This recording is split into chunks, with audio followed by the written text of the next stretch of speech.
Welcome everybody to the panel Graduate Student Research on Dostoevsky at 200, which is co-hosted by the University of Toronto Slavic Department, UCL School of Slavonic and East European Studies, and the North American Dostoevsky Society. So this is part of a bicentennial, bicentennial series of events celebrating Dostoevsky's 200th birthday, which will, of course, take place on November the 11th. And it's we wanted to mention our sponsors of the program, which includes the Social Sciences and Humanities Research Council of Canada, at the University of Toronto, the Faculty of Arts and Science, the Office of the Vice President International, Department of Slavic Languages and Literatures, and the Petro Jasik Central and East European Resource Center, the North American Dostoevsky Society, which is part of the International Dostoevsky Society, the Public Humanities Hub at the University of British Columbia, the UCL School of Slavonic and East European Studies, Brigham Young University in the United States, and University of Leeds. So if you want to find out more about the rest of our program, take a look on our blog at blogerskaramazov.com, Dostoevsky Bicentenary. My name is Kate Holland, and I'm an associate professor in the Slavic department at the University of Toronto, and I'm going to be the discussant. But for now, it gives me great pleasure to introduce the chair of our panel, Dr. Sarah Young, from the School of Slavonic and East European Studies at UCL. Thank you. Thank you, Kate, and it's my pleasure to welcome a really truly international program today. Our first speaker is Kristina Polakova, who's in the last year of a master's degree in Russian language and literature at La Sapienza University of Rome. She spent an exchange year at Sorbonne University in Paris. Her master's thesis, a phenomenological look at the East, the image of rain in Russian literature, is advised by Professor Mario Caramiti from La Sapienza University of Rome and co-advised by Madame Luba Jurgensen of the Sorbonne University. Her paper today is titled An Atmospherological Take on Dostoevsky, the Spatic Aesthetics of Rain. Thank you, Kristina. Thank you for the introduction and for the opportunity to be here. So I will share my slides.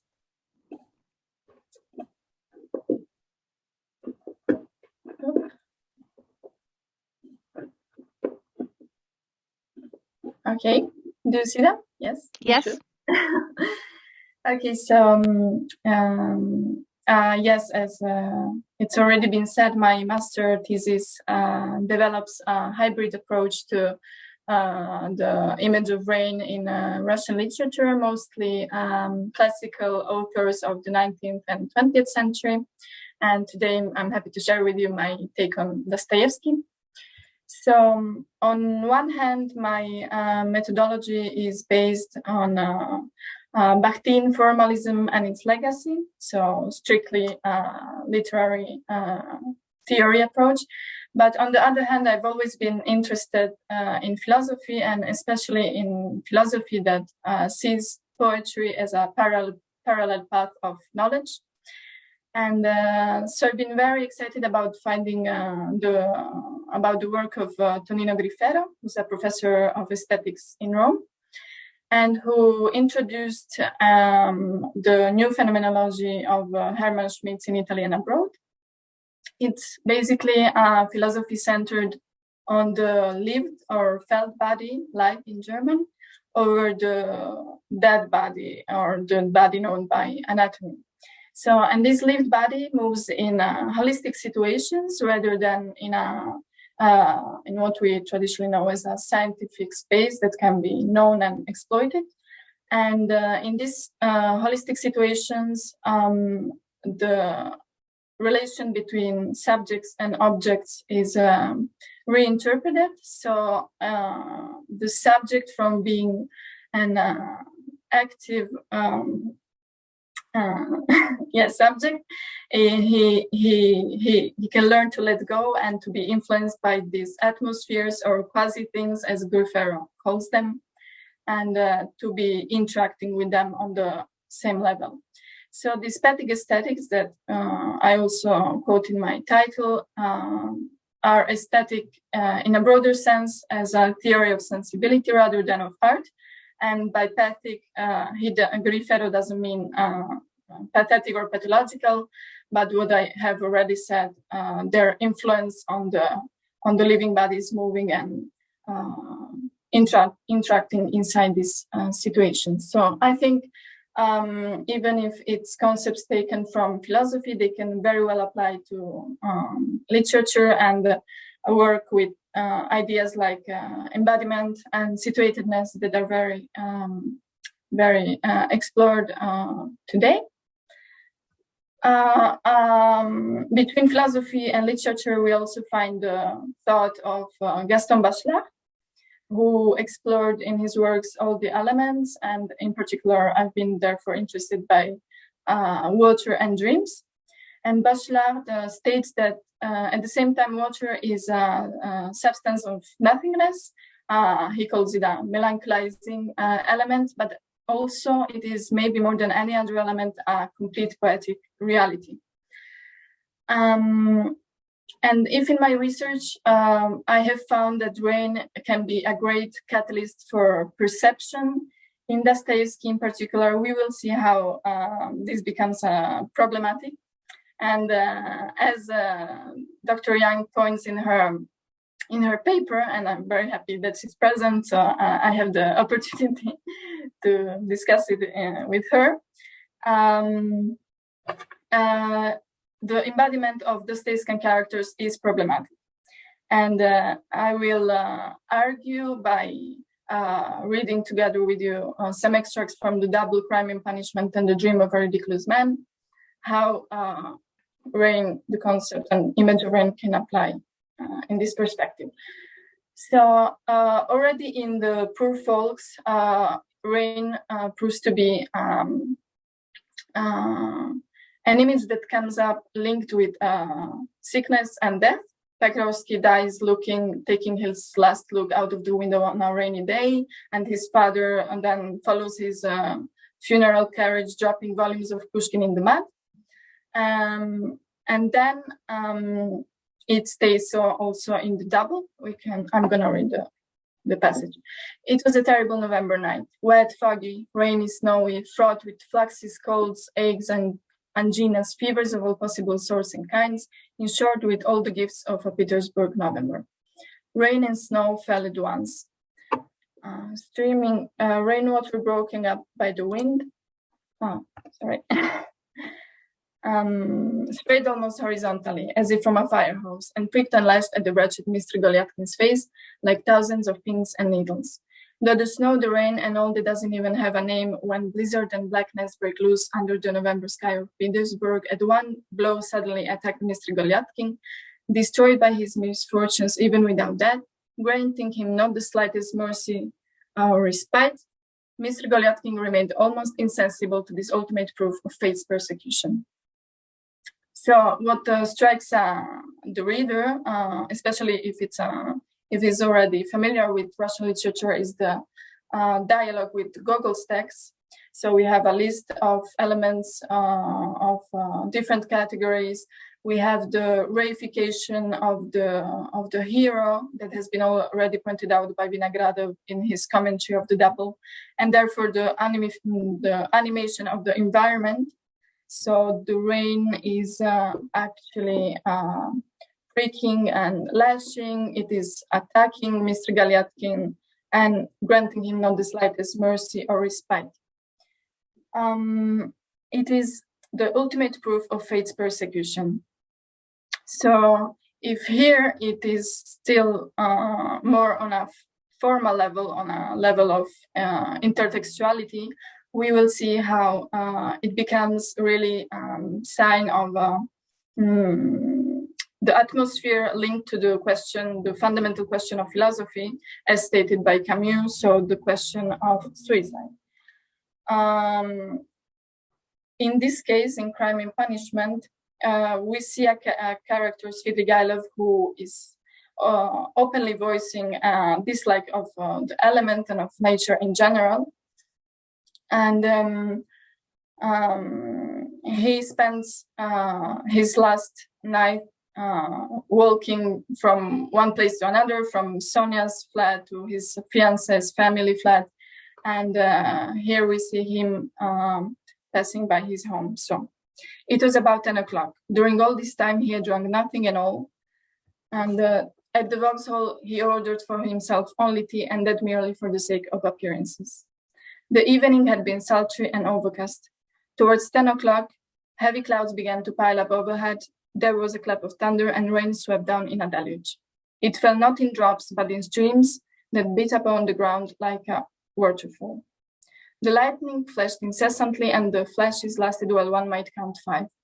Wet through to the skin, Svidrigailov went home, locked his door, opened his bureau, took out all his money and tore up some papers. Then, thrusting the money into his pocket, he was about to change his clothes, but when he looked out of the window and heard the thunder and the rain, he shrugged his shoulders, took his hat, and went out without leaving the door unlocked.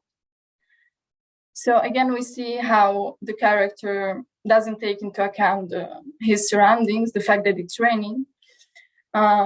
He's disconnected from his physical and perceptive senses. We see that he drinks only for the sake of appearances.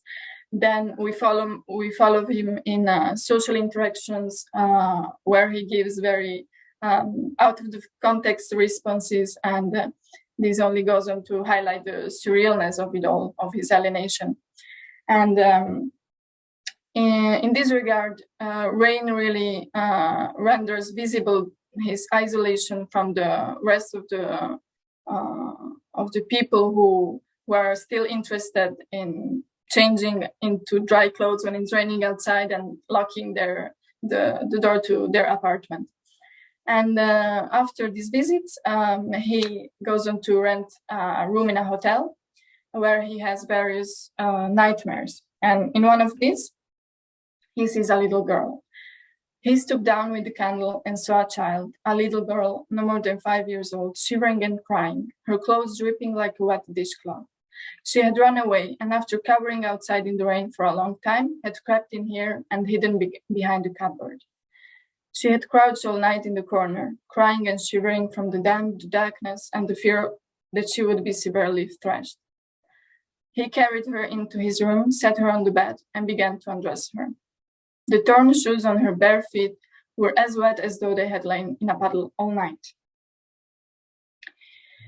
Okay, so if Svidrigailov is set as an outcast, we could argue that he's part of his unconscious, presenting him with the image, with an archetype of innocence and of suffering, could be a way of facing him with what he's been repressing about himself and giving him possibility to access his own experience and perceptions through the image of another one.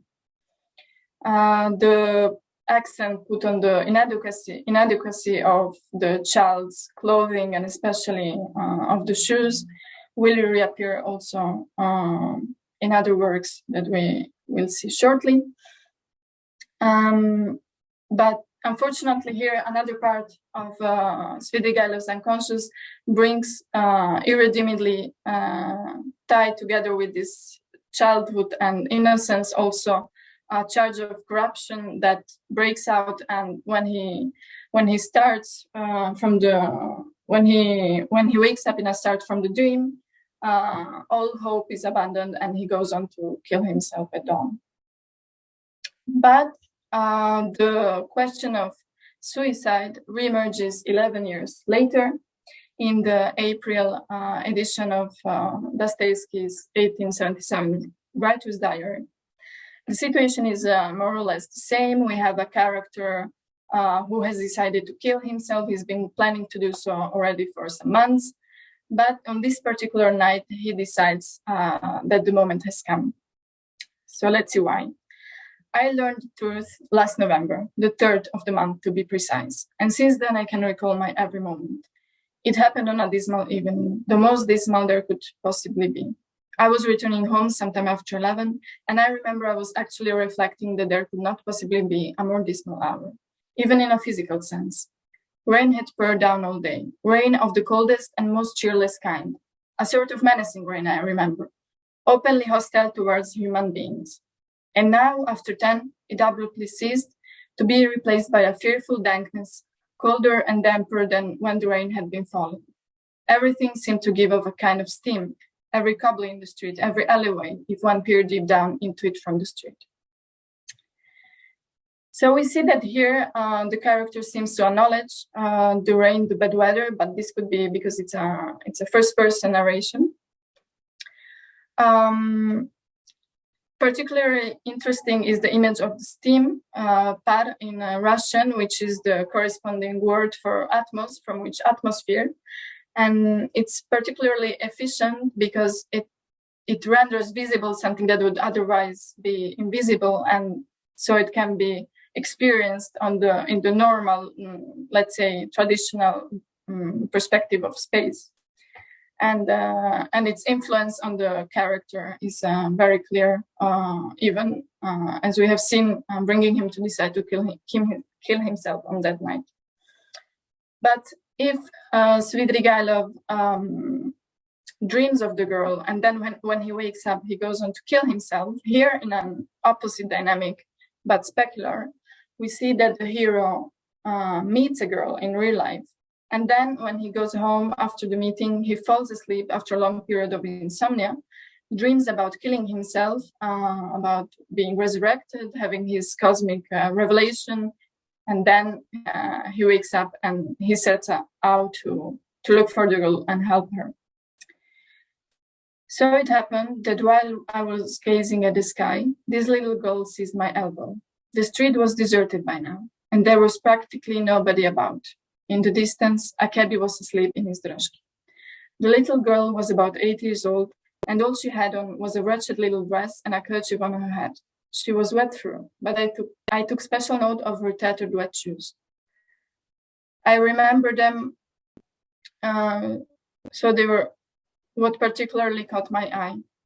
She suddenly started tugging at my elbow and calling to me. She wasn't crying, but kept jerking out some words, which she couldn't articulate properly because she was all a-tremble and shivering with cold.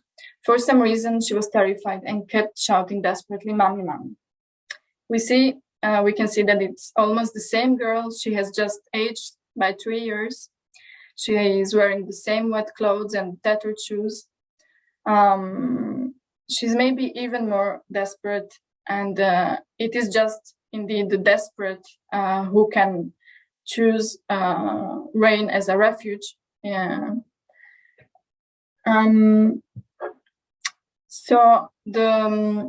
I think that placing this kind of encounter in a rainy weather serves to enter a state of deep distress, but also of deep authenticity, in which such an encounter could be an encounter with the other could serve to realize something about the self and give him access to his own experience. And in conclusion, as also Dr. Young points out, this final disembodiment of non-being puts both the character and the reader in a position to access a higher realism. So from a phenomenological point of view, this higher realism, this authentic state of being would be the thought also of death. And I think that atmosphere, as Guerrero sees it, so an ingressive atmosphere that gives life to a successful process, that generating an almost unavoidable corporeal and affective involvement in the perceiver completely reorients his emotional situation. I think this atmosphere can compensate for such situation of alienation on the character's part and give reader the means of being influenced and of receiving the communication of emotions, of very strong emotions. And this, as Tolstoy reminds us in his What is Art, is the basis of all artistic activity. So the activity of art is based on the fact that man, as he receives through hearing or sight the expressions of another man's feelings, is capable of experiencing the same feelings as the man who expresses them. Thank you for your attention.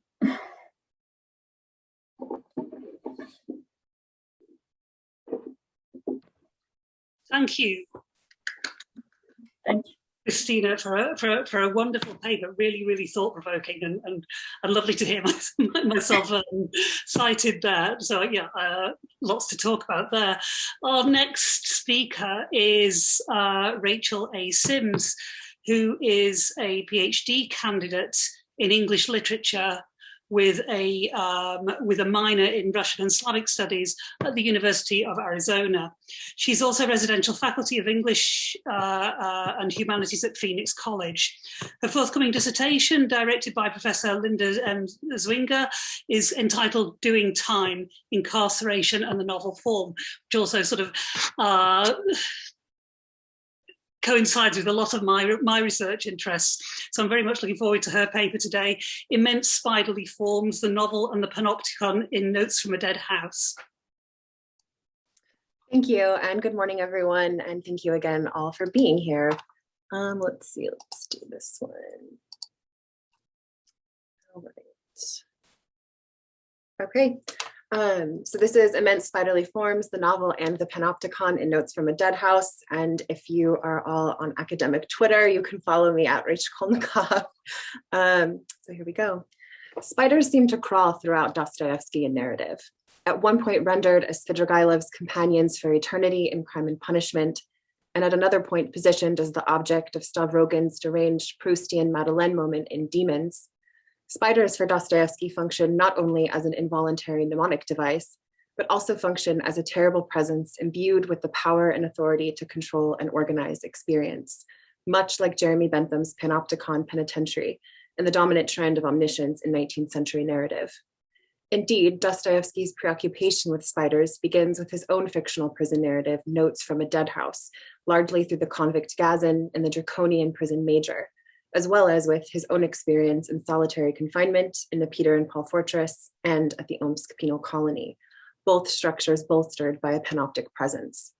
However, Dostoevsky refrains uncharacteristically from much engagement with interiority, reflection, or consciousness rendered by a free and direct discourse or psychonarration in Notes from a Dead House, as if engaging with this type of representation is somehow unjust, insufficient, or even unethical.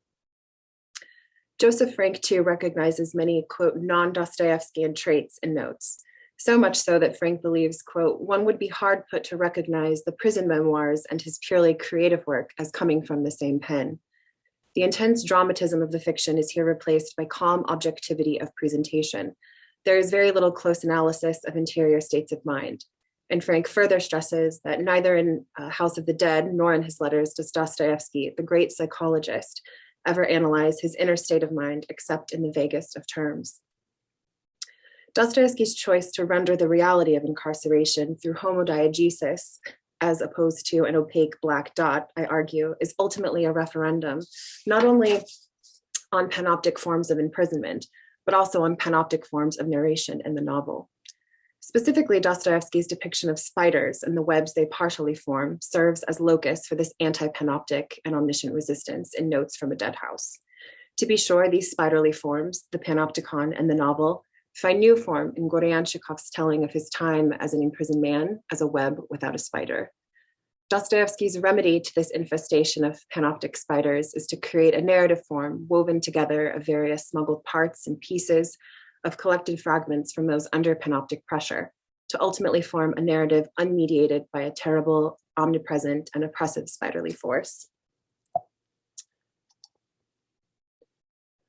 In two of his larger novels, Crime and Punishment and Demons, the image of the spider terrorizes two of Dostoevsky's cruelest characters, Svidrigailov and Stavrogin. In Crime and Punishment, Svidrigailov envisions eternity as a cramped, filthy bathhouse infested with spiders. So this is the first quote. Svidrigailov sat thinking, and what if there are only spiders there, or something of the sort, he said suddenly. He's a madman, thought Raskolnikov. We keep imagining eternity as an idea that cannot be grasped, something vast, vast. But why must it be vast? Instead of all that, imagine suddenly that there will be one little room there, something like a village bathhouse, covered with soot, with spiders in all the corners, and that's the whole of eternity. I sometimes fancy something of the sort. While for Stavrogan in Demons, spiders have a tendency to appear post-violentus, in the Excise chapter at Tikhon's, Stavrogan notices a tiny red spider appear on a geranium in his windowsill after the rape of the young Matryoshka and before his discovery of her suicide.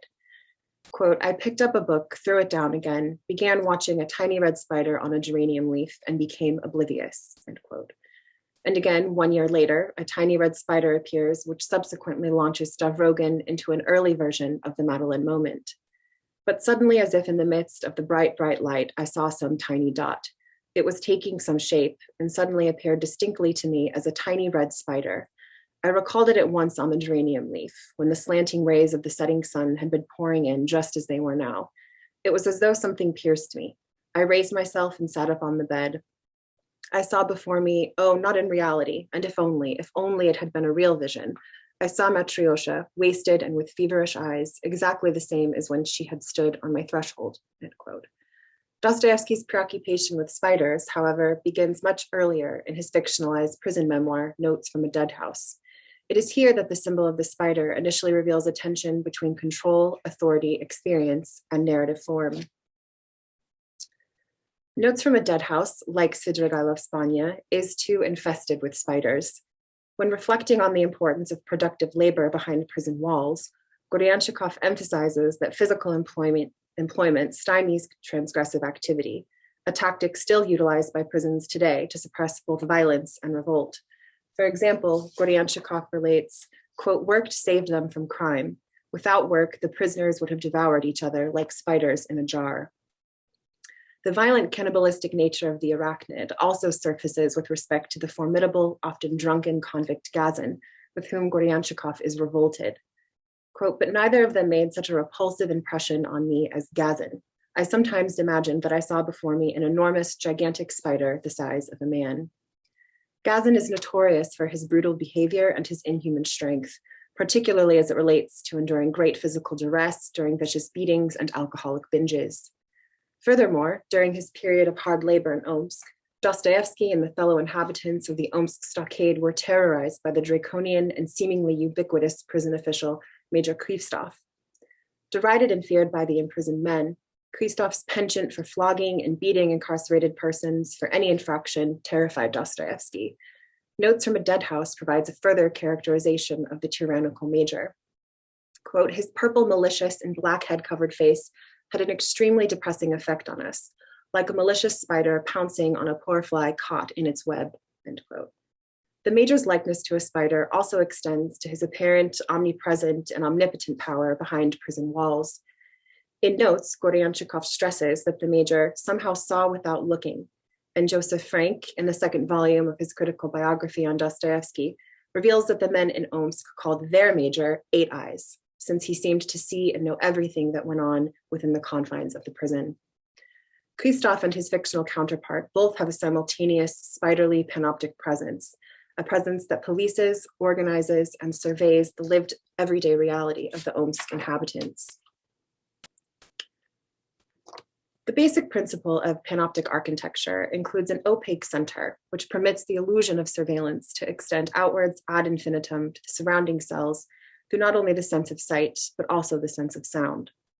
Both Bentham's description of the panopticon, as well as Willy Revelle's renderings, emphasize the roundness of panoptic design. Quote, the building is circular. The apartments of the prisoners occupy the circumference. You may call them, if you please, the cells. These cells are divided from one another, and the prisoners by that means secluded from all communication with each other, by partitions in the form of radii, issuing from the circumference towards the center, and extending as many feet as shall be thought necessary to form the largest dimension of the cell. The apartment of the inspector occupies the center. You may call it, if you please, the inspector's lodge. The center of the design, the inspector's lodge, is essential for creating or spinning the illusion of, quote, seeing without being seen. In the Panopticon letters, Bentham was also much preoccupied with hearing without being heard. Equally as essential to the inspector's lodge is the design and use of tentacular whisper tubes. Quote, to save troublesome exertion of voice that might otherwise be necessary, and to prevent one prisoner from knowing that the inspector was occupied by another prisoner at a distance, a small tin tube might reach from each cell to the inspector's lodge, passing across the area, and so in at the side of the correspondent window of the lodge. By means of this implement, the slightest whisper of the one might be heard by the other, especially if he had proper notice to apply his ear to the tube.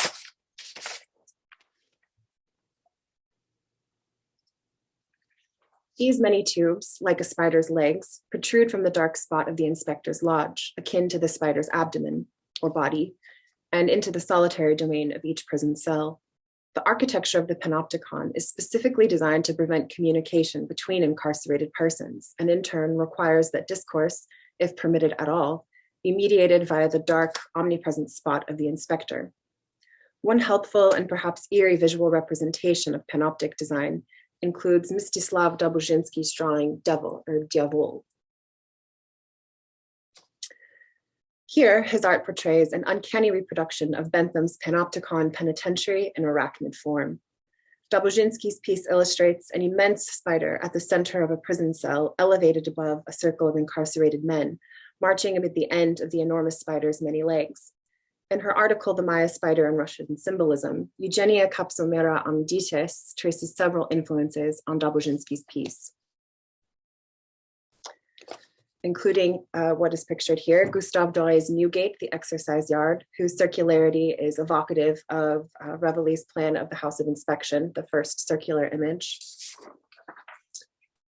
as well as Odilon Redon's L'Araignée.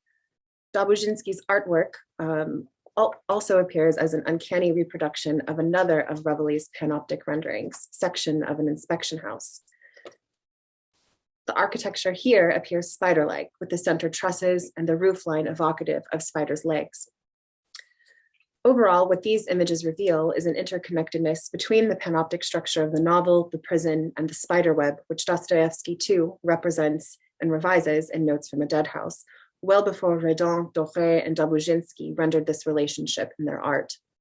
The influence of panopticism on these forms, as well as Dostoevsky's subversive response to panopticism, is taken up through homodiegesis, or the fact of Gordianchikov's telling in Notes as a way to innovate and enervate these immense spiderly forms. That forms compete, overlap, and interfere with one another in ways both politically subversive and constitutive is one of the main arguments in Carolyn Levine's Forms, Whole, Rhythm, Hierarchy, and Network. Early in her book, Levine identifies the prison cell as, quote, the grimmest of social forms, and the larger prison as a site which, quote, activates other forms. The prison, indeed, is an area rich with formal overlap and competition, from the highly regimented and temporal architecture of daily prison life to the overwhelming and disorienting experience of solitary confinement. The prison is a form comprised at once of many wholes, rhythms, hierarchies, and networks. However, this, quote, grimmest of forms is certainly not alone in its unique arrangement of various formal clashes. The novel is one such additional site where forms overlap and collide. Specifically, Notes from a Dead House is rife with violent and inequitable hierarchies, stifling and limiting wholes, as well as cooperative and communal networks. These rival forms, whole, hierarchy, and network, engage with each other via a complex weaving of narrative structure and content in Dostoevsky's prison novel. In the penal colony, the creation of multiple networks is essential for physical, mental, and spiritual needs. To satiate these needs, complex structures of smuggling occur in and out of the prison boundaries under the auspices of panoptic prison authority. Indeed, this practice of smuggling is by no means unique to Dostoevsky's experience of incarceration. Smuggling networks are an endemic, necessary formal response to life in a strictly contained whole. For example, Gordianchikov confesses, "There were many who wound up in prison for smuggling, and therefore it is no surprise that despite the searches and guards, vodka was brought into the prison that way. Incidentally, smuggling is by nature a special sort of crime. Can you imagine, for instance, that for some smugglers, money, profit plays a secondary role, that it does not come foremost, and yet it is sometimes precisely so. A smuggler works by passion, by vocation. He is something of a poet. He risks all, faces terrible danger, dodges, invents, extricates himself. He sometimes even acts by a sort of inspiration. Levine emphasizes that, quote, networks usefully confound containing forms, and Notes from a Dead House simultaneously confounds many containing wholes.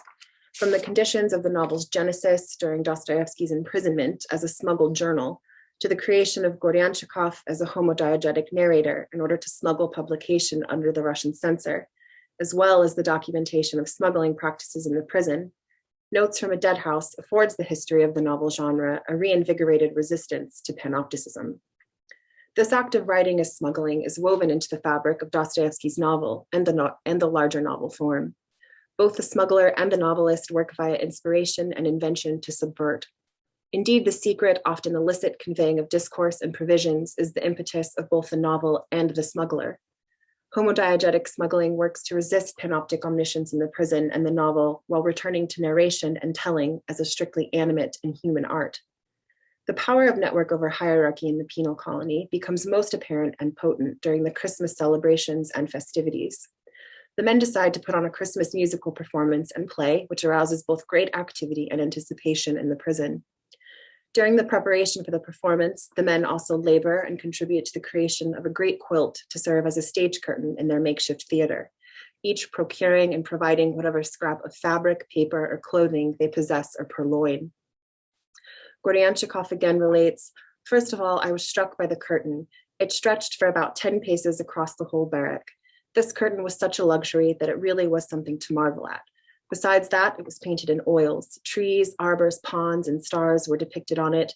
It was a patchwork of linen, old and new, whatever people could give and sacrifice, of prisoners' old footcloths and shirts sewn together anyhow into one big sheet. And finally, part of it, when they ran out of cloth, was simply made from paper, also begged sheet by sheet from various offices and departments."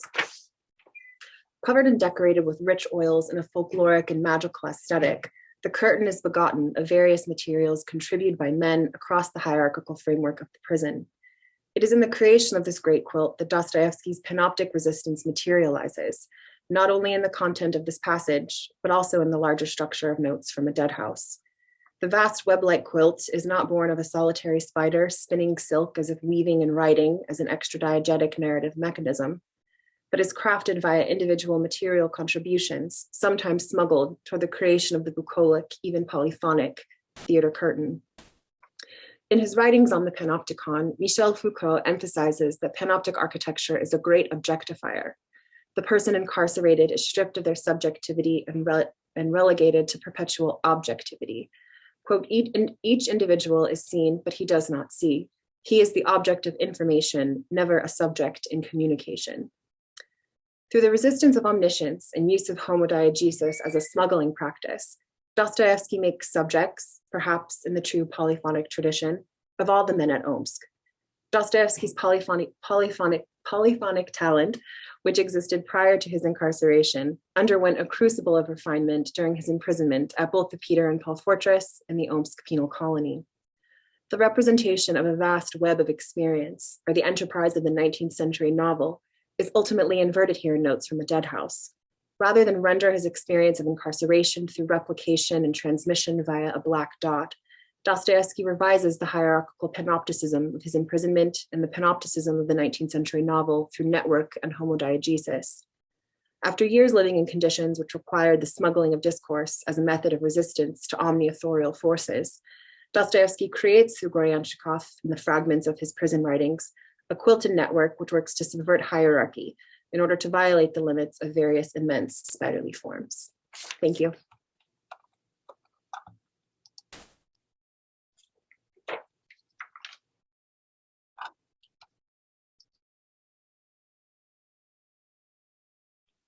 Thank you, Rachel, for a wonderful and very, very thought-provoking paper.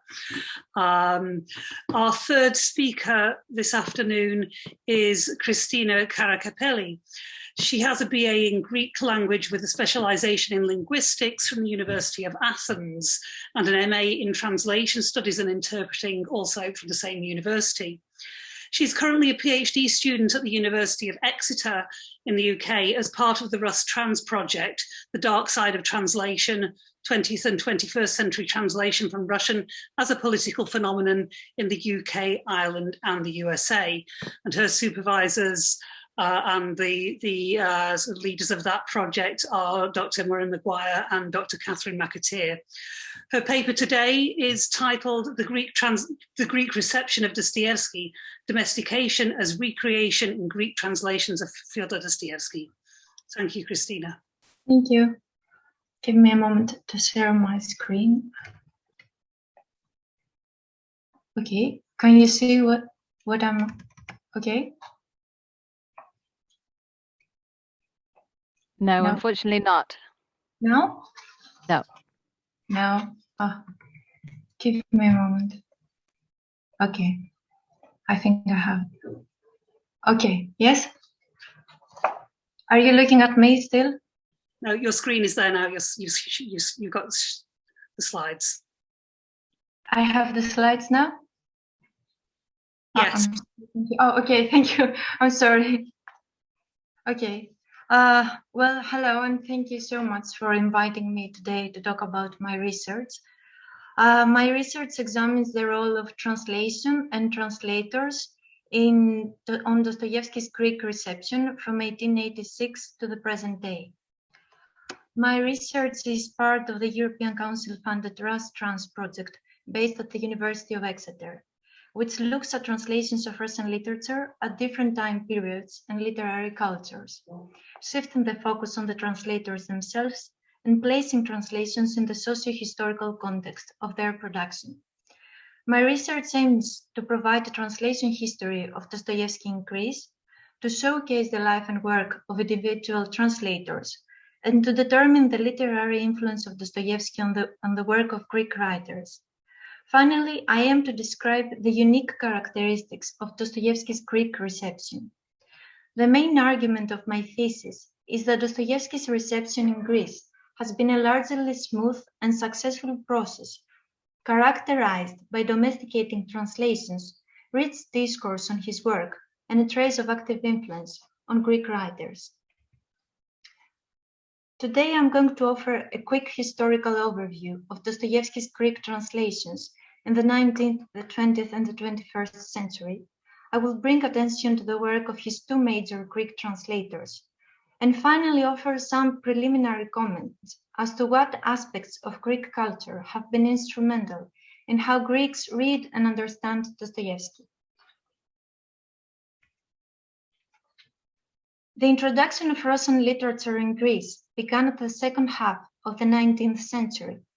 This was only 20 years after Greece became an independent nation, having been part of the Ottoman Empire for more than 400 years. Russian literature was gradually introduced from the 1840s and started being translated more systematically from 1870 and on.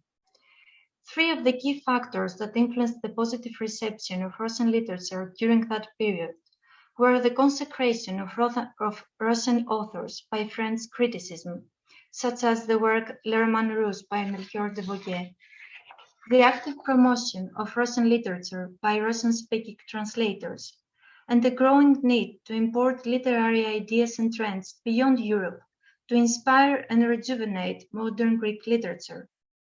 Besides a major translation of Crime and Punishment in 1889, of which I will talk about later, translations of Dostoevsky during that period were quite few.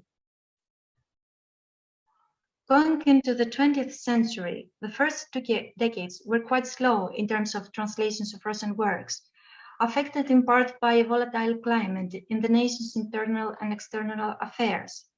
However, from the 1920s, there was a cultural shift as a reaction to the revolution of 1917, which incited a new interest in Russian and now Soviet literature.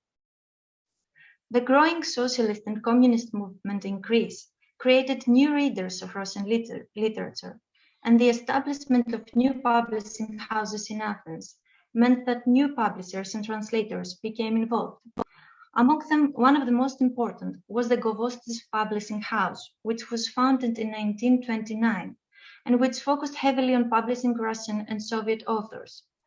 It was this publishing house, Govostis, which employed St Petersburg-born translator Aries Alexandru. Alexandru's translations, of which I will also talk about in a moment, were published in the years between 1940 and 1950, and they are now considered the standard edition of Dostoevsky in Greece. Throughout the second half of the 20th century and during the Cold War period, the Greek left exerted strong ideological and cultural influence on literary tastes, determining the foreign literature canon. Dostoevsky, read mostly in Alexandros translation, was one of the authors favored by the left intelligentsia. His works were constantly discussed, analyzed, and used as inspiration by Greek authors. In the 21st century, Greek translations of Dostoevsky have skyrocketed. Nearly 80 new translations of Dostoevsky have been published since 2000. The last decade, from 2010 to 2020, has been the most productive yet, with 48 new translations. In a way, the proliferation of Greek translations of Dostoevsky in the 21st century is a sign of his 20th century canonization. At the same time, publishers' commercial interests and the translators need to establish themselves by translating an author of Dostoevsky status have ensured a constant flow of new translations, retranslations, and new editions. I will now move on to the two translators that have contributed the most to Dostoevsky's reception in Greece. The first is Alexandros Popaviamantas. Popaviamantas was the one who translated Crime and Punishment into Greek for the first time in 1889. He is one of the most important modern Greek authors. His novels and short stories that focus on the everyday life of small village communities at a time when Greece was establishing itself as a young European nation are considered a landmark in modern Greek fiction. At the time Popaviamantas translated Crime and Punishment, he was still an unknown author, working as a translator for newspapers and journals. In 1889, Popaviamantas translated Crime and Punishment for a daily newspaper of large circulation. The translation was published in installments and was serialized in the newspaper for 4 months. It was titled in Greek, "Το έγκλημα και η τιμωρία," The Crime and the Punishment. The intermediate text that Popaviamantas used for his translation was the first French translation of the novel, published in 1884, translated by Victor Derely. The French translation did not deviate much from the Russian original. However, in terms of style and tone, Derely's French text was quite flat and preserved one register throughout the text, a far cry from Dostoevsky's multi-layered Russian. Popaviamantas, who it should be noted had no access to the original since he didn't speak Russian, translated from the French into a highly idiomatic language with dialectal fluctuations. He translated the descriptive parts of the novel using the archaic Greek dialect and the dialogic parts in the vernacular dialect. Within dialogues, he also alternated between higher and lower register to render the idiolect and the social background of the speaker. The result was a stylistically rich translation where one could find reflected the whole history of Greek language, from Homeric epithets to modern Greek colloquialisms. In a way, it could be argued that Popaviamantas intuitively sensed the polyphony of the original, rendering it into a stylistically rich modern Greek. Popaviamantas later employed the same style in his own fiction, using his translations as a creative exercise. The inspiration he derived from Dostoevsky was not only linguistic. 15 years later, after the translation, he wrote the novel The Murderers, a novel directly inspired by Crime and Punishment. The modernist tale, a realistic psychological depiction of an old woman committing a series of murders, is considered a milestone of modern Greek literature and one of the best modern Greek novels.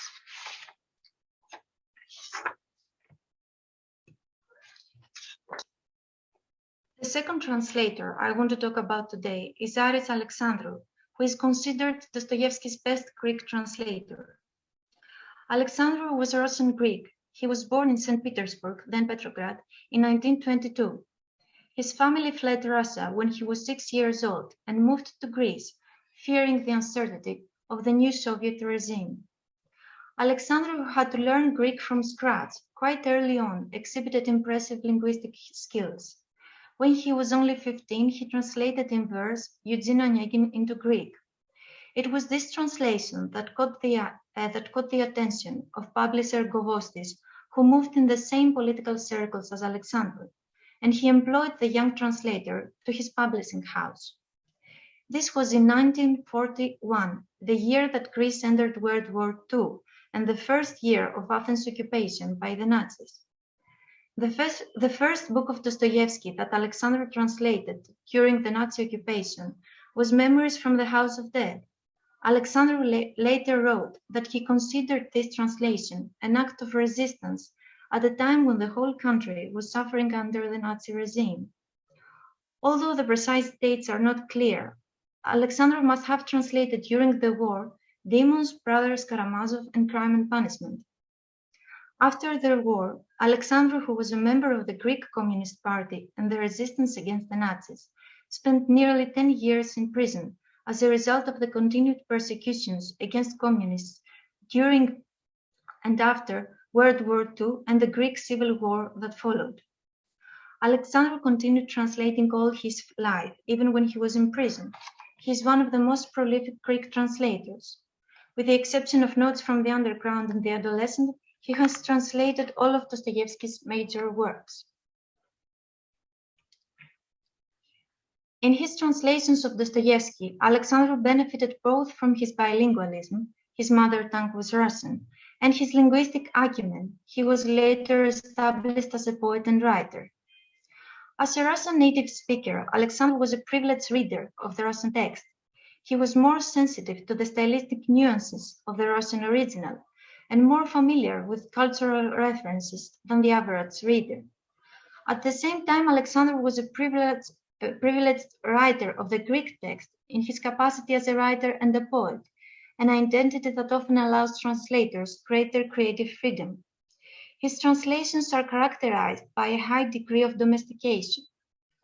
A domesticating translation is one that aims to bring the original text closer to the linguistic tradition and the cultural values of the foreign readerships. Alexandru's translations are very expressive, of intentionally low register, and a language that seeks to preserve the feel of oral speech. Alexandru himself had written that his aim was to translate as Dostoevsky himself would have written in Greek. The domesticating strategy that Alexandru chose proved successful with Greek readers. Alexandru managed to render Dostoevsky's Russian in a Greek language that was and still is accessible and familiar to the Greek reader, while preserving, in his own words, the spirit of the original. In Greece, his translations are the most widely read, effectively raising many generations of Dostoevsky readers. If I could summarize the contribution of translation in Dostoevsky's reception in Greece, I would point to two main points. First, the domesticating translation strategy adopted by both Popaviamantas and Alexandru has helped bring Dostoevsky closer to the Greek reader. In purely linguistic terms, the success of transferring Dostoevsky's language into Greek in a style that preserves the original's polyphony and in a literary language that conforms to readers' expectations can be credited in large part with Dostoevsky's popularity with Greek audiences. Second, the translation's cultural status has ascribed to Dostoevsky an added symbolic value in Greece, reinforcing his position at the center of the foreign literature canon. In Popaviamantas' case, the fact that Crime and Punishment inspired one of the most significant novels written in modern Greek, The Murderers, has tied Dostoevsky's name with Popaviamantas, who is often called the Greek Dostoevsky. This implies that Greek audiences approach the works of Dostoevsky with the same familiarity they have for Popaviamantas' work. In Alexandru's case, his ideological and political affiliations with the Greek left meant that Dostoevsky's reputation benefited from the cultural influence of the left intelligentsia during the second half of the 20th century. Dostoevsky was included in Alexandru's translation, even in the canon of translated literature promoted by left intellectuals, a canon that is more or less preserved to the present day. Beyond translation, there are many factors which I do not have the time, unfortunately, to go into today, that have contributed to Dostoevsky's overwhelming positive reception in Greece and his assimilation in Greek culture. These are aspects of Dostoevsky that I'm still working on defining, but I think they are worth mentioning.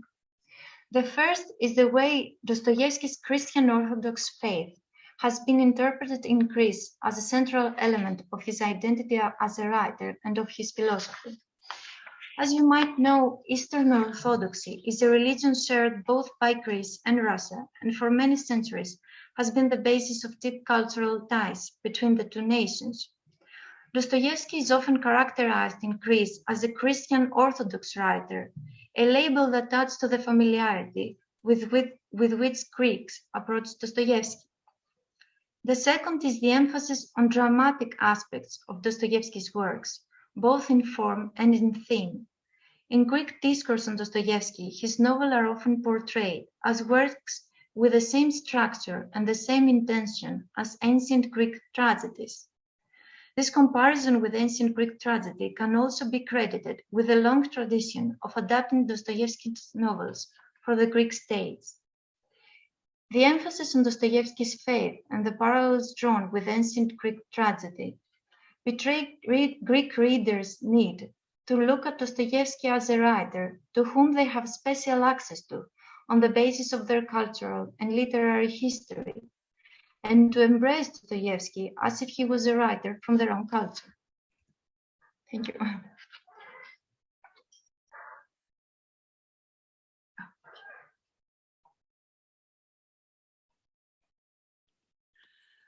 Thank you, Christina, for a really fascinating paper. And I must say, The Murderess has just shot up to the top of my reading list. I really look forward to getting hold of that. Our final paper today, continuing the theme of translation studies, is by Dmytro Memari Fard.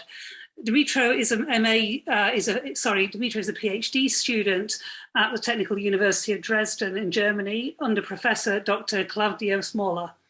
He studied Slavic and German literature, religious studies and linguistics, and now he's mainly engaged in empirical textual analysis and translation studies as part of his dissertation project on the politicization of world literature.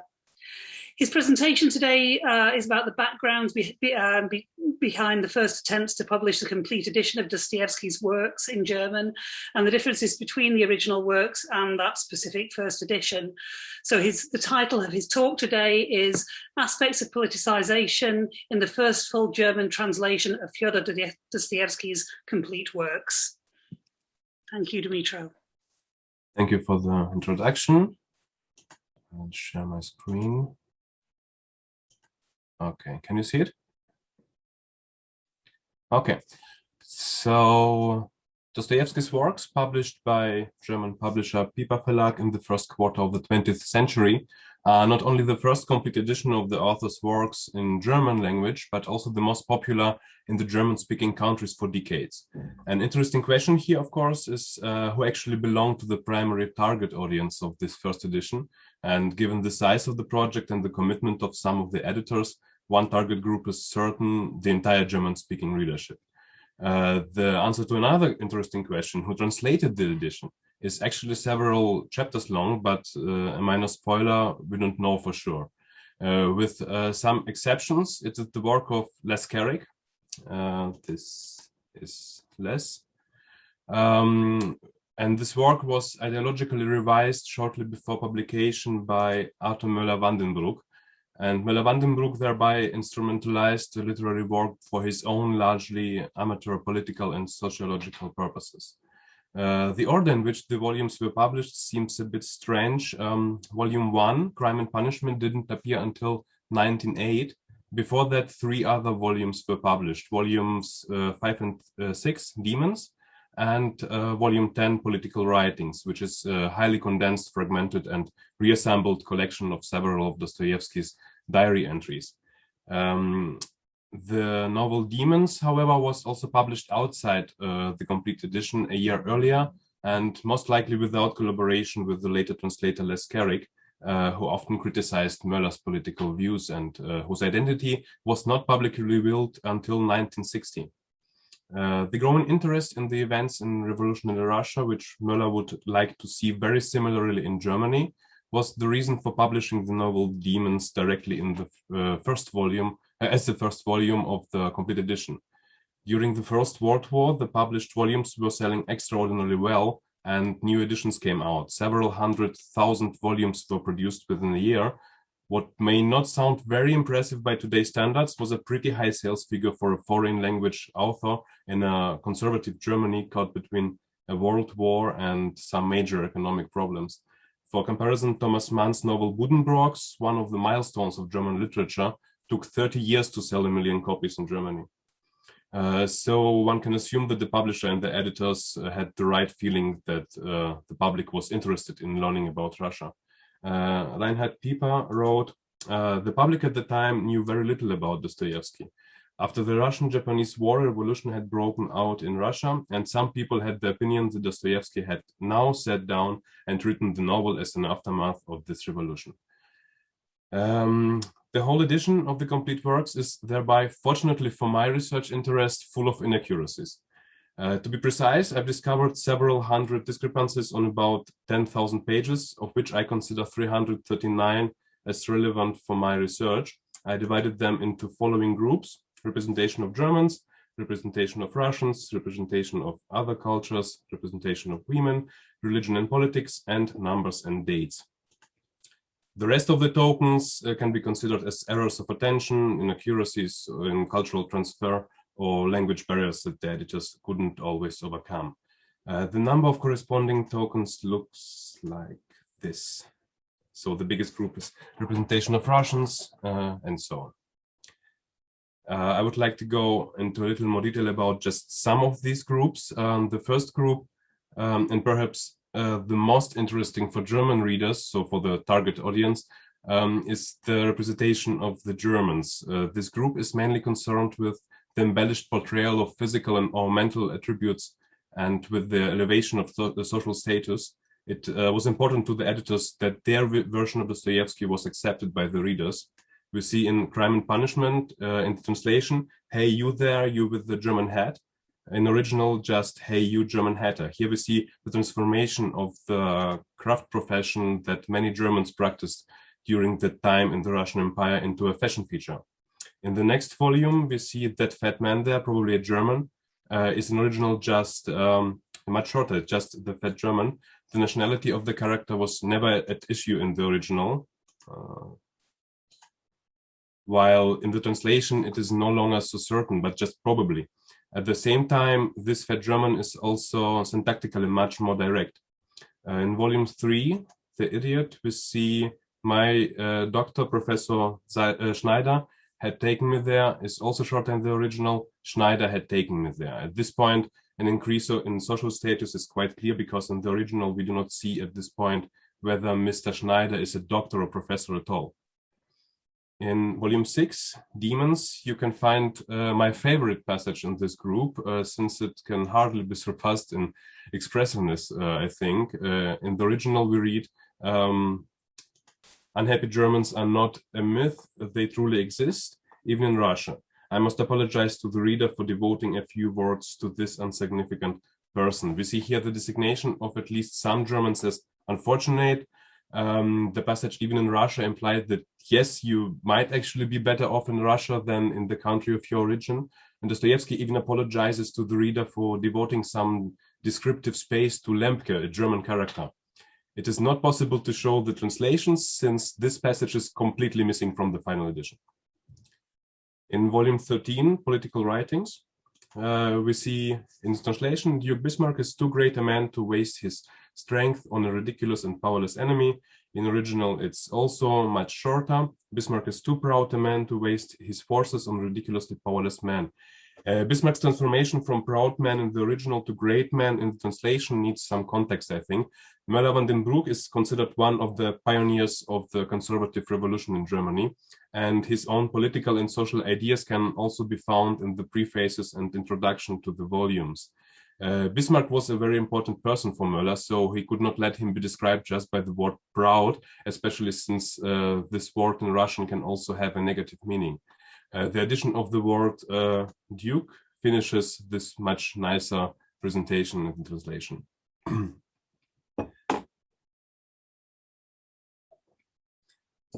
For the editors, it was really important that their versions will be accepted among the German readers. As we can read in the prefaces and introductions to each volume, Möller van den Broek was obsessed with bringing the Russian Revolution to Germany. And the preface to the novel Crime and Punishment, we read, in Germany, we need the inescapable Russian spirituality. We need it as a counterweight against Westernism, whose influences we have also been exposed to, as Russia has been exposed to them, and which has also brought us to where we are today, and a bit later, when we have regained our spiritual sovereignty and from it our political sovereignty, then Russia will be no more and no less for us than one of those great educational areas which made us richer but also more independent. Möller's style and his passion for Russia and Dostoevsky influenced among others the later Minister of Propaganda Joseph Goebbels, whose diaries from 1924 and 1925 include the following similar sounding entries. Russia, when will you awaken? The old world longs for your redemptive deed. Russia, you hope of a dying world. When will it be day? And in Russia lies the key of the European question. How can you put your hope in England and USA? What is more precious, man or money? You diplomats read Spengler and Dostoevsky and not Rathenau and the French. So if any one of you knows who Joseph Goebbels was, for me it was quite a surprise to read such words from him. That it was not just a coincidence, and that Goebbels was familiar with Möller's work, can we see in another entry. I have found time to read a book in peace again, Möller van den Broek, The Third Reich. He writes as if in prophetic vision, so clear and so calm, and yet seized by inner passions, he writes all that we boys have long known with feeling and instinct. Briefly on the book The Third Reich mentioned by Goebbels, it is obvious that this term has been used since the Middle Ages in various scholastic contexts and later by such figures as Gottlob Frege or Henrik Ibsen. However, Möller van den Broek's interpretation was widely considered formative for the National Socialists. As we have seen so far, there are words and sentences in the translation that disappear and those that are changed. In the same way, there are also passages that never existed in the original and only appear in the complete edition. Some of them we meet in the group's representation of Russians and representation of other cultures. So in volume 6, Demons, we have in translation the black eyes with the yellow gypsy gleam. In the original, it's just the black eyes. So the yellow gleam and the extra reference to Romani people would perhaps not be atypical in some ways for Dostoevsky. However, the style of the translation is absolutely unnecessary from a narratological point of view. We find also a very strange passage in Demons when it comes to the description of one of the characters, Karmazinov. The Jew so suddenly gone mad is in translation. Original is just the madman. So Karmazinov, who is mentioned here, is indeed portrayed in the original as crazy or even as having gone mad. Perhaps some of you remember the strange and lunatic lecture he presented to the audience in the first chapter of the book. Nevertheless, it is not mentioned at any point in Demons that he is Jewish. And finally, a passage from another volume, Notes from Underground. Some Jewish German dentist is an original, the dentist Wagenheim. Of course, one could discuss that to what extent, oh, sorry, I have a cat here. Of course, one could discuss to what extent one can speak about the religious cultural origin on the basis of the etymology of the family name. But to replace the name by that origin would certainly not have been in the sense of the author, who had set a very high values on onomastics. Les Carrick, who was significantly involved in the translation, as we know definitely, wrote about it in one of her letters. Thus, from the conversations about Müller-Brug's plans, about the values of peoples, etc., arose the need to become acquainted with Dostoevsky's complete works. For Müller-Brug, however, who was obsessed with his own work, it was above all a matter of the necessary evidence for his hypothesis.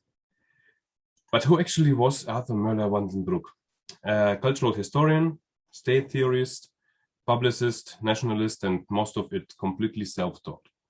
There are many things that cast doubt on Möller's qualifications, but he was very good at convincing people of his intentions. Müller convinced Reinhard Pieper to publish entire Dostoevsky, and he did so with a translator who was not a native speaker, whether in Russian nor in German, and whom Pieper long thought was a man. He had a co-editor, Dmytro Memari, who was merely introduced as a Russian intellectual, and another co-editor, Dmitry Filosofov, whom Pieper never met. At the time of editing Dostoevsky's works, Müller wrote political books and worked in the young conservative circles that consisted mainly of intellectuals from the new middle class, which felt obliged to search for a new way for Germany. As Reinhard Pieper wrote in his memoirs, Müller was involved in politics on many levels, including and especially after the First World War. Müller-Vandenbroek was primarily active as a politician.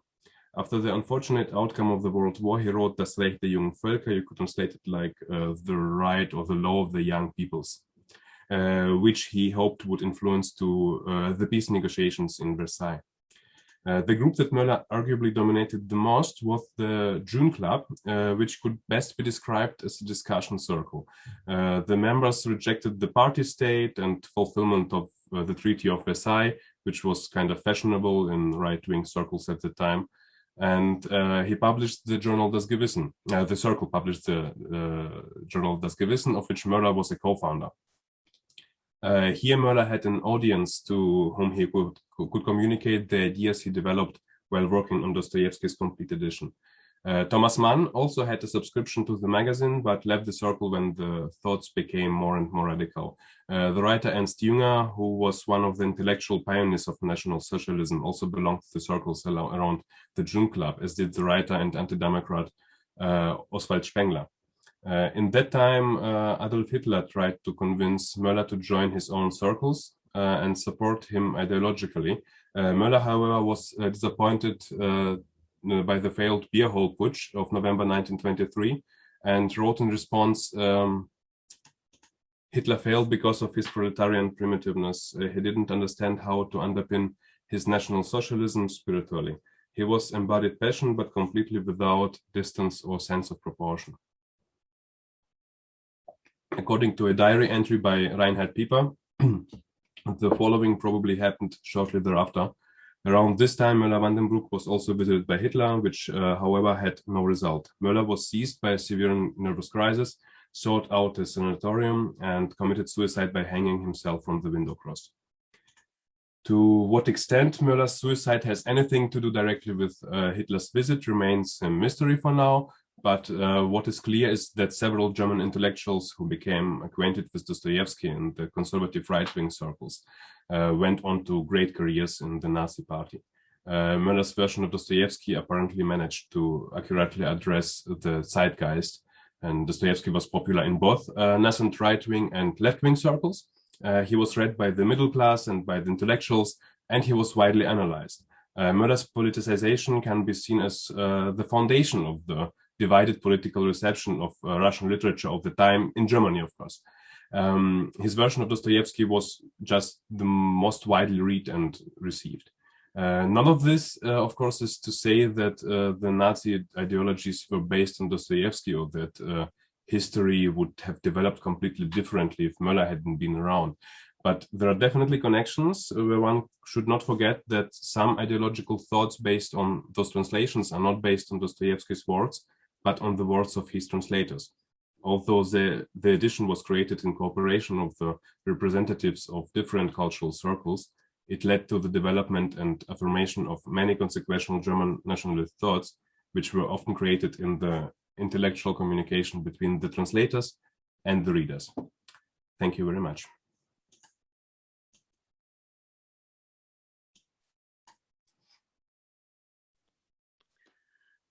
Thank you, Dmytro, for a really interesting, eye-opening paper, and for introducing you to us to your cat as well. I have one just off screen over here. Again, thank you to all four speakers for fascinating talks. I'm going to hand straight over to Kate Holland now for her comments as discussant and questions to the panelists. Yeah, thank you so much for excellent papers, and also for your great professionalism in presenting. I don't think there was no need to cut anybody short. Everybody was absolutely perfect. These papers were great, and I think fitted very well together as well. Kristina Polakova and Rachel Sims's papers show how discrete textual elements in Dostoevsky's novels take on transformative possibilities, revealing hidden layers to the texts. Kristina's paper shows how rain breaks down the barriers between people and things, how it defamiliarizes situations, revealing the flesh of the world. That's a great quote that you have, and opening up the text's pathic, affective possibilities. In 3 different scenes from The Double, Crime and Punishment, and Dream of a Ridiculous Man, she brilliantly demonstrates how rain creates moments of crisis and selfhood and embodiment, and even of not being. These are crucial moments in plot and narrative developments, precipitating the appearance of The Double, the suicide of Svidrigailov, and The Ridiculous Man's social alienation. So my question to you is this. One of the most famous weather metaphors in Dostoevsky's works is the wet snow of Notes from Underground, which, as we know, is an intertextual reference to Nekrasov, but also helps to bring out the ironic treatment of romantic topoi within the text. So the pathetic fallacy, especially in the context of weather, is so strongly associated with romanticism. And I wonder whether your use of Griffero's concept of Spatic Aesthetics with Dostoevsky's Rain engages at all with the pathetic fallacy, and whether romanticism has a role in your larger study, which I understand to be broader than just Dostoevsky. Next, I'll move on to Rachel's paper. I think I'm going to talk about all 4, and then we'll do the responses after that, if that's okay with everybody.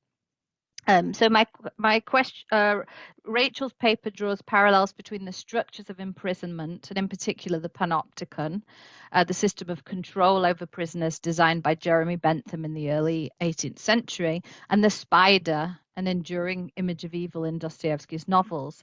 And it shows how both reveal Dostoevsky's novelistic resistance to the total control implied in both of these tropes.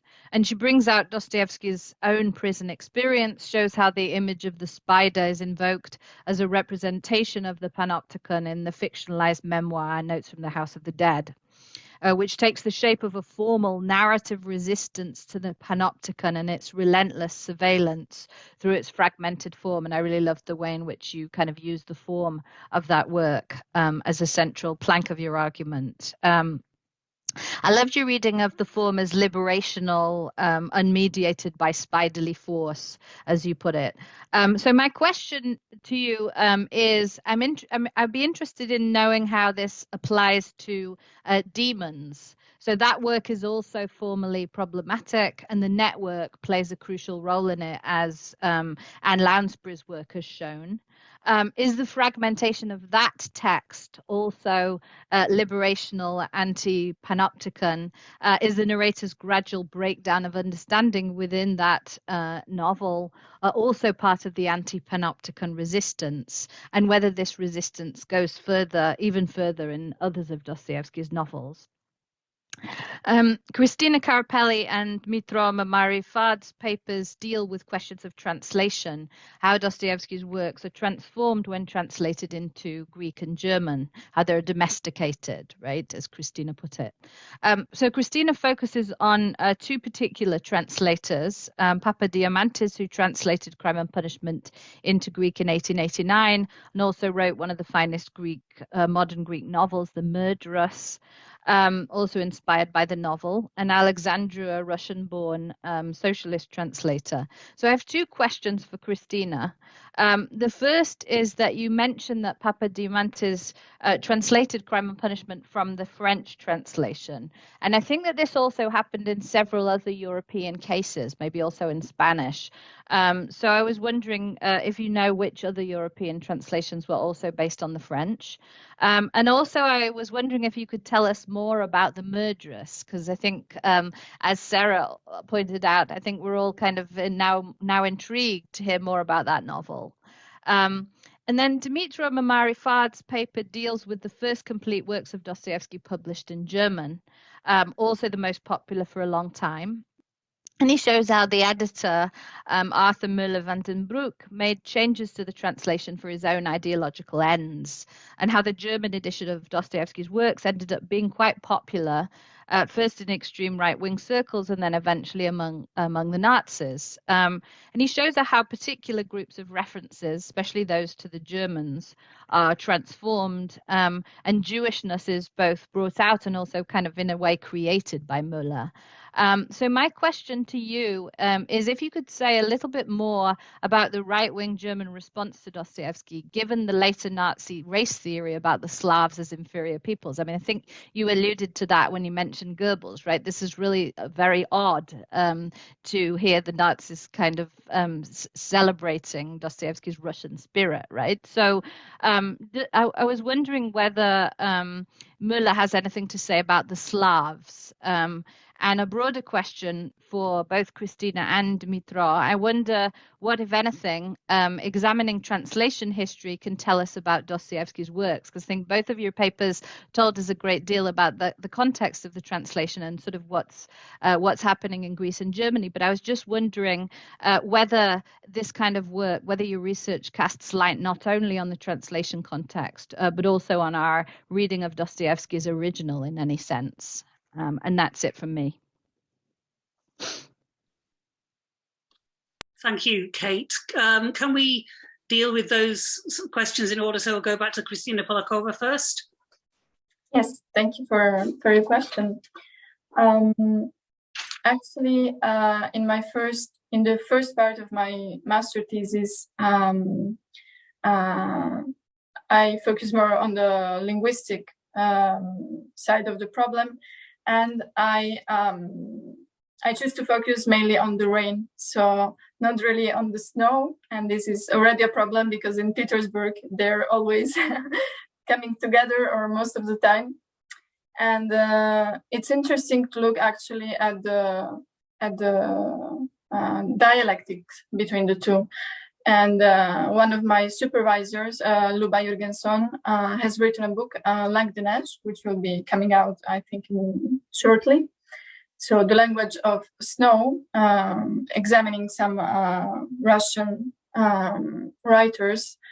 And she argues that snow is a big part of the depiction and self-knowledge of Russian people. So I think it's very tied in a romantic way to the idea of nation also, and of the centrality of the poet. On the other hand, I think rain, also because of the concrete climatic circumstances, which make it very different than in Europe. So it's not mostly it's not this ordinary dimension of rain just going all day, but mostly, for example, in Tolstoy or in The Idiot, it is a storm, so grazin. And this dimension of the storm brings about more of the idea of regeneration, of the order of the world being destroyed and refounded. But this is also very explored by Tyutchev. But rain isn't very common, for example, in either Pushkin or Gogol even. So I haven't really focused yes on the dimension of snow, even though Annenkov even he considers the two together. So both wet snow and dank rain, he says, are the primary elements of depiction of Petersburg in the prose of the natural school. Yes. Thank you, Christina. Rachel? Yeah, so in thinking of, the chronicle or narrator from Demons, I think, we definitely have another instance of narrator as, human being rather than, some type of transmission device or mechanical implement, which I think the Panopticon certainly can lend itself to. I think Jonathan Culler talks about this in his article on omniscience, that sometimes, narration, or more on what we would call omniscient forms of narration, we can view them as some type of, again, transmission device or implement to, transmit discourse. And I think we see a resistance to that type of narration, again, in Demons with the chronicle or narrator there. But in thinking about how this might, complicate homodiegesis and, its ability to kind of circumnavigate bounded holes, we certainly see the chronicle or narrator doing this. He is kind of, if I remember correctly, he's kind of revealing things about the little cell, basically, in the narrative. So that's something for me to definitely consider a bit more about. I hadn't originally thought of the chronicle and narrator in relation to this particular chapter, but I think we definitely see resistance in panopticism with, again, having a human being rather than some type of implement be the one who tells. So that's kind of where I'm at with that one. Thank you, Rachel. Christina Caracapelli. On the first question about which other translations were based on the French one, the one I know for sure is the first English one by Frederick Wiesel, if I'm right, published by Henry Vizetelli. I also think the German one, but maybe Dmytro knows best. If it is actually the first German one is based on that one. As for the murderers, well, it's a very horrific tale. Well, it's the basis of the parallel between the murderers and crime and punishment is the ideological murder. The story is of a woman in her 60s in an island in Greece who decides to start killing only female babies and childs because she believes that female children are condemned to have a bad life and their parents are suffering because of them, because of the money they have to spend to get them married. So based on this ideology that female children are a burden to their parents, she starts killing little girls. And the whole novel is a bit of a stream of in the style of stream of consciousness. It is very similar to Raskolnikov's thoughts in Crime and Punishment. There are also a lot of back and forth with dreams that reveal aspects of her past. So even though Popaviamantas himself never said that this was a novel that inspired it, there are certain points that there are very almost direct parallels. And now, if you find in recent versions, publications of the novels, in the back cover, it usually references Dostoevsky. It says that, oh, this is our version of Crime and Punishment. So there is almost a direct line between the two novels. And on your third question about researching translation history in terms of Dostoevsky, well, I think in Greece's case, I think what amazes me when I read all of the translations, I begin with the 19th century, is the ability of Dostoevsky's texts and even ideas to adapt themselves to the period.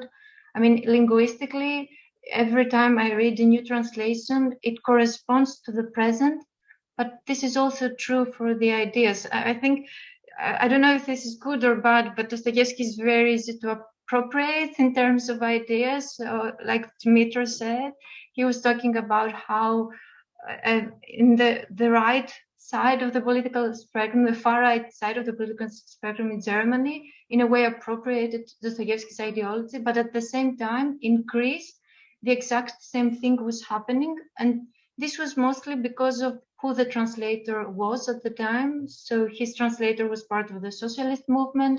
So for them, Dostoevsky was someone who unquestionably had socialist ideas, but I was very surprised actually to hear Dmytro's talk. So I thought that this was actually a case in Europe generally, but this was also in Greece. And even nowadays, new translations, they're trying to have it to conform Dostoevsky to contemporary literary tastes and to a contemporary literary language.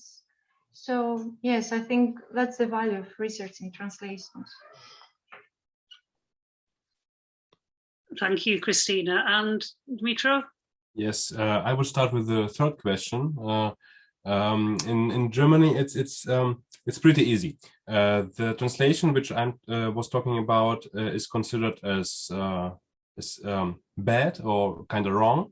But there is one translation, I think it started like in 1980s by Svetlana Gaia, and it is considered as the best one and at the right and the most popular now, and then it kind of stopped. Yeah, I think there are some tries to do something, but it's not really effective. This translation by Svetlana Gaia is now the one everyone is reading. So for the first question, right-wing response to Dostoevsky, it's pretty interesting because on the one hand, it's a Russian writer who wrote a lot about socialism. His ideas were also kind of communistic somehow, and on the other hand, he was read by a lot of German intellectual people who were popular in the Nazi circles, like Friedrich Nietzsche, who said that Dostoevsky was the only one philosopher in his life from whom he was able to learn something. Or back to Joseph Goebbels, I think 1929, Goebbels said that we believe in Dostoevsky as our fathers believed in Christ. So Dostoevsky wasn't forbidden in the Nazi times, and he was researched a lot.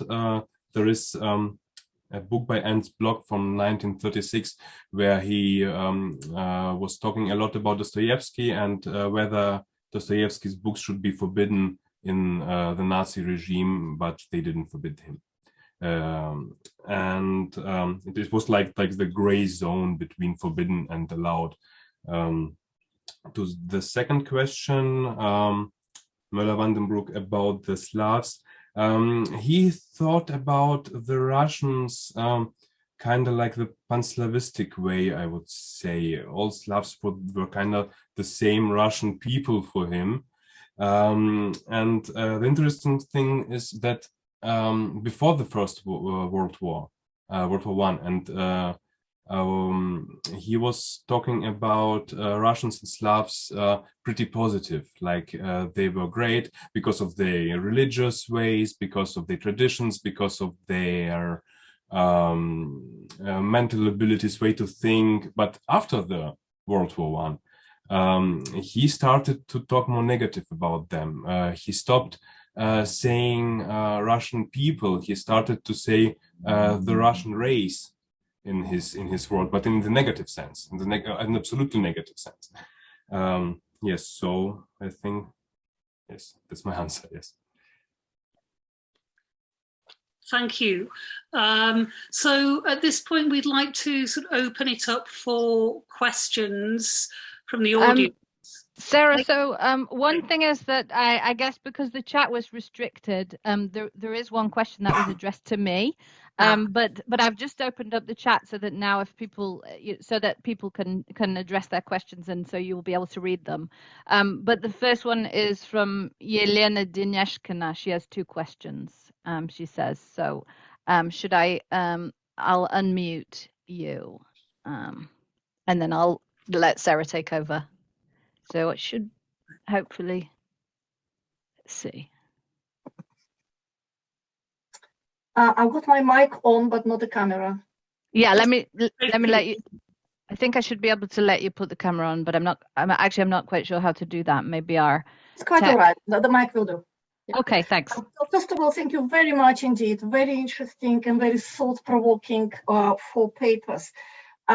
I'm teaching public policy to master students of International Development Department of Birmingham University, but my academic interest brings me to Russian literature from point of view of politics, philosophy, and the image of Russia. So I gave a paper last week in a conference in Moscow on Pushkin's influence on philosophy, politics, and great writers. So my question is, well, the two really. One, who do you think made a biggest influence and impact on Dostoevsky, particularly on his philosophical and political views? For example, in his famous speech on Pushkin's death, he was naming Pushkin as a father and a foundation for all great Russian literature. And at the same time, I would be interested to know, Evgeny Onegin was mentioned in a Greek paper. I would be interested to know, how do you think the image of Russia was represented in Dostoevsky's work? We've heard about image of Russians, weather, metaphors, but what about the image of country? Because in a way, being translated directly from Russian and from other European languages, Dostoevsky is enjoying much bigger popularity around the world. But apparently, he was heavily influenced by Pushkin, and Pushkin himself was influenced by Byron, Voltaire, Herter, and of course, Adam Smith. And I can see the correlation in Dostoevsky's work. So 2 questions, image of Russia and whose influence philosophy of Dostoevsky. Thank you. Thank you, Elena. Would any of you like to, Christina? Your mic. Go on, go ahead. Yeah, so about the image of Russia, I think in Greece's case, I mean, Russian literature was started, they started reading Russian literature at the time when Greece was a very, very young nation. So they were looking at Russian literature and Pushkin as an ideal of a good nationalism, because at that time it was something that was necessary in Greece because it needed to construct a new identity as a modern European nation. So the interest on Pushkin specifically was not so much literary as political. So it was this idea that he wrote for the Russian people, that he changed the language in a language that could be understood with from everyone, which was a big problem in Greece because there were many dialects and some were not accessible to everyone. So they thought, oh, look at what Pushkin did. Maybe we should apply that to our own language. And in Dostoevsky's case, I think, at least at the first stages of his reception, I think there were some very selective readings. I think there is a quote of Dostoevsky, I don't remember if it's in a letter or if it's just taken from one of the novels, that Constantinople will be taken back again from the Ottomans, which is one of the causes that was very dear at the time to Greeks. So they used it to show that, oh, Dostoevsky is someone who shares our nationalistic ideas and aspirations. But this was a very selective reading. And with the 20th century, when the politics changed and the people who read Dostoevsky came mostly from the socialist groups, the image of Russia also changed. The focus was only because in Greece, the people who read Russian literature were mostly from the left. So the only aspects of Russia were the ones that were focused on mostly good aspects, if I can say so, of Soviet Russia. So I think it changed along with the time. In Greece's case, it was a selective reading that was, I don't know, interpreted in a way that they could use it for their own purposes. I'm not sure if that answered your question.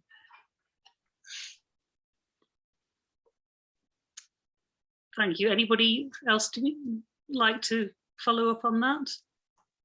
Dmytro? Yes, I have an answer for the first question, I think, like for me. I think that Dostoevsky was influenced by Pushkin only like a person, but not like an author. I know that opinion is not really popular, but for me, the speech to Pushkin's death was just like, yeah, pretty sentimental, and yes, it wasn't.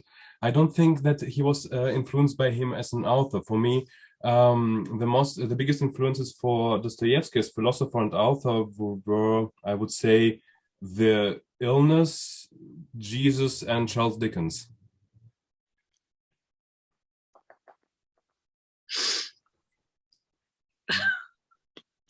Yeah, I have some sympathy with that, with that answer, but one might also say E.T.A. Hoffmann.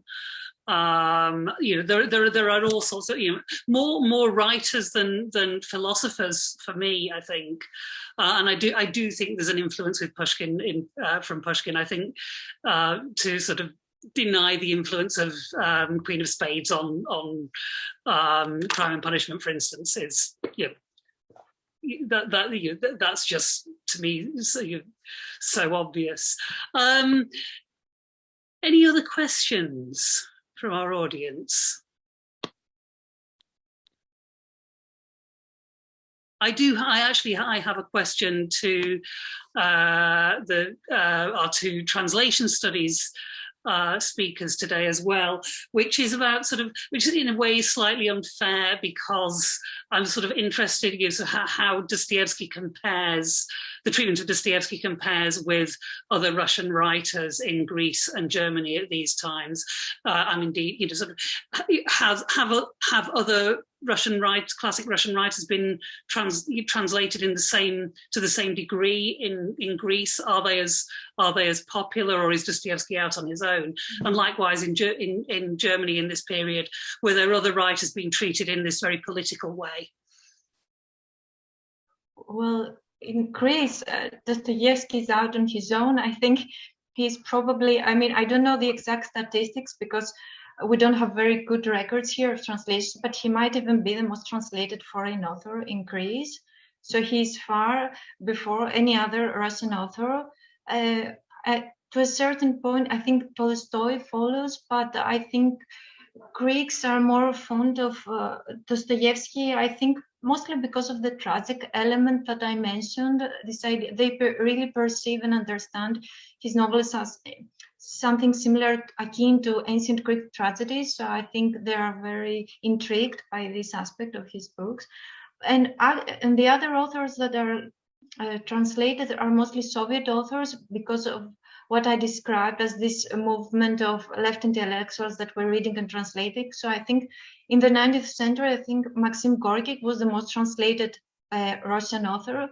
But I think this also had a downside, that he was labeled at a certain point as a communist author. So after that historical period passed, he didn't achieve the word literature status that Dostoevsky has. So I think Dostoevsky is the only one in Greece has survived that, along with Chekhov, but that has mostly to do with theater and the theater tradition in Greece. So this is why Chekhov is also quite appealing to Greek audiences. Thank you. Dmytro? Yes, it's actually almost the same answer. Tolstoy was extremely popular. Even more than Dostoevsky as the complete edition started. But I've done a little research about Tolstoy's War and Peace. There are some passages which could be politicized as Dostoevsky's works were, but they weren't. And those translations from the same years, it was just almost word by word the same passages. And later, after the complete editions, Gorky's popularity started in Germany, but ended pretty quick because he was a communist author, a socialist author maybe. And Gogol was also quite popular, but at the end of the 19th century. Which I know for sure is that the sale numbers for Russian authors in Germany almost exploded after the complete edition of Dostoevsky. There were like, I don't have the exact numbers in my head, but it was like 20 to 30 Russian authors, which was translated to German language in 1906 to 1910. And after 1915, it were almost 100. Wow. That's it. Really... I'm sorry, not only authors, just books by Russian authors, of course. Yes. Okay, yeah. Thank you. Thanks for that. Do we have any other questions? If you want to, you can also raise a hand to ask a question. I have a question for Rachel. Oh, go ahead. Yes, do go ahead. I was wondering, I was really fascinated. I had never made that connection before between the panoptic on the architectural side of things and the spiders. And I was also wondering, because I don't remember, it was Professor Holland who mentioned demons and the cells. And I was wondering whether this idea of the panoptic could connect also to, in narratological terms, to the structure of the novels, to how Dostoevsky is an omnipresent narrator that has, I don't know, a privileged view of the characters' feelings and thoughts. That's a really great question, Christina.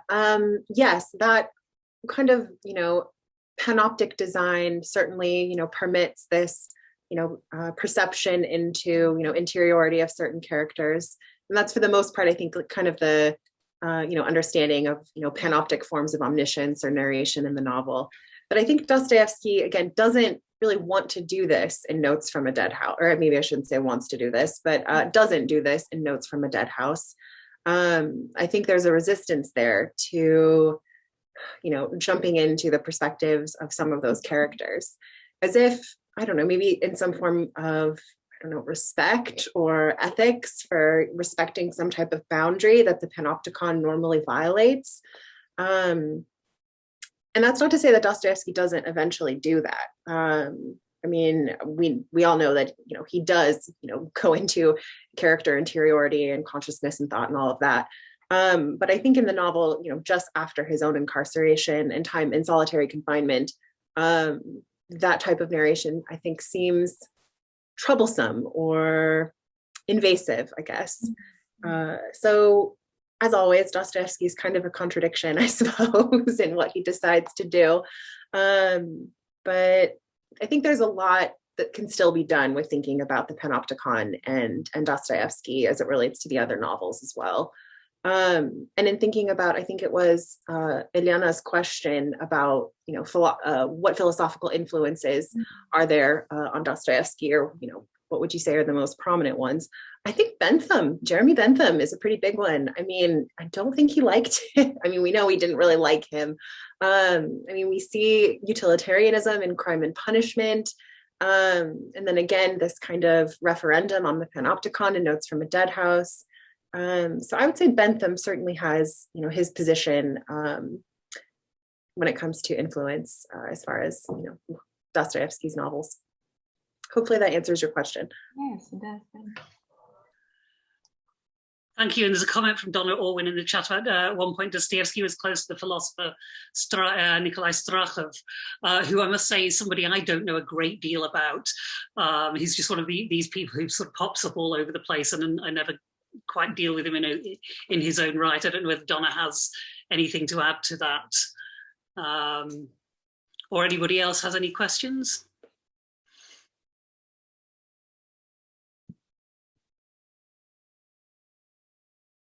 Oh, Andrew George, I would be interested, this is from one of our postgraduate students at CEAS, I would be interested to see a comparison of 19th century and German Democratic Republic translations of Dostoevsky into German, especially in the light of the nonsensical Soviet Dostoevsky-Tolstoy paradigm, nonsensical Soviet Dostoevsky-Tolstoy paradigm. Thoughts about that? Were the translations in the German Democratic Republic, were there any actually published? I have no idea. I actually never heard about never researched about German Democratic Republic translations of Dostoevsky. But it would be an interesting topic, actually. Yes, how they did it. Yes, and I know for sure that there are Soviet editions of Dostoevsky that were, yes, they were like censored a bit. So I can imagine that the same happened in some editions in German Democratic Republic. Yes.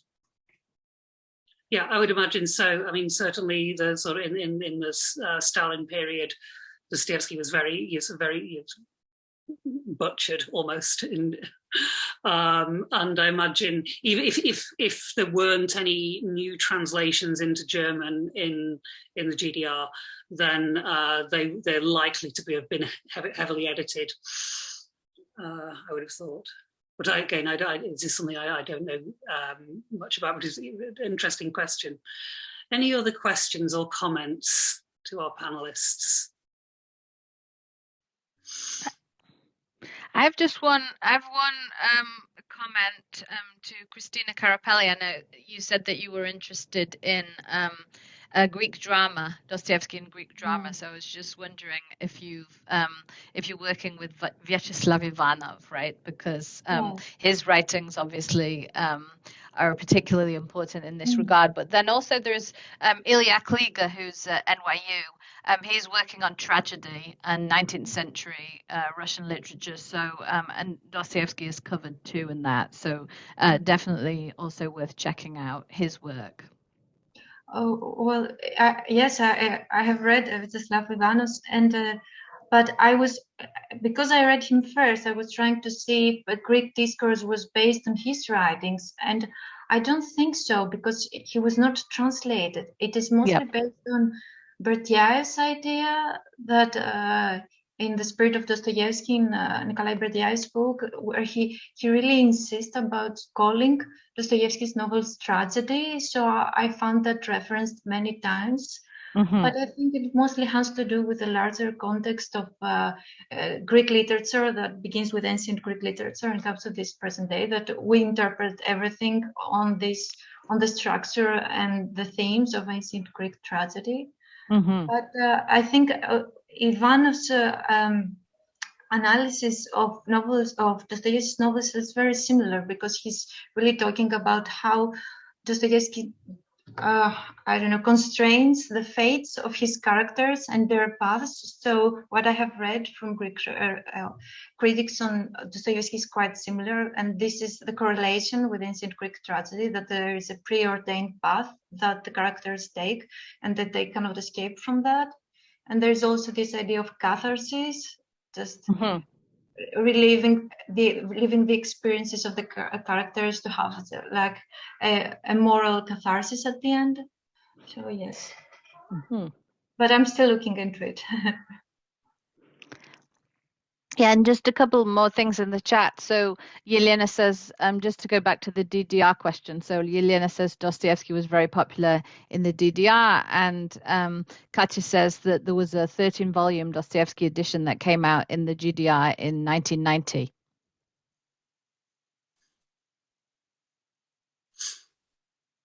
Which may or may not have been edited. So are there any other questions or comments for our panelists tonight? We're coming to the end of our time here. So if not, Any last minute interventions? I'd like to thank our 4 speakers tonight for sort of wonderful, rich papers, sort of showcasing some excellent research and some new ideas in Dostoevsky studies that I'm sure will sort of have a long life and sort of a great deal of sort of response in the future as well.